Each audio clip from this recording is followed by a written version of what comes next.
সৰ্বমংগলৰ হকে আজীৱন সেৱা আগবঢ়াই তেৰাই পুণ্য অসম ভূমিক মহিমামণ্ডিত কৰি থৈ গৈছে। পৰম গুৰু কৃষ্ণ গুৰু ঈশ্বৰৰ আধ্যাত্মিক বাণী সাৰগৰ্ভ দৰ্শন তথা সমন্বয়ৰ বাৰ্তাই সমাজ জীৱনক সমৃদ্ধ আৰু উদ্বুদ্ধ কৰি আহিছে। পঞ্চদশ আৰু ষোড়শ শতিকাৰ ভক্তি আন্দোলনৰ সময়ত আমাৰ ৰাজ্যৰ সামাজিক সাংস্কৃতিক জীৱনত মহাপুৰুষ শ্ৰীমন্ত শংকৰদেৱে কৃষ্ণ চেতনা যোগাই তুলিছিল।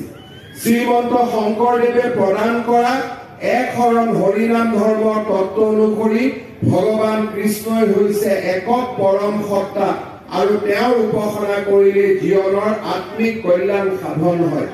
ভক্তই ভগৱানৰ নামৰ মাজতে ভগৱন্তক বিচাৰি পাব পাৰে।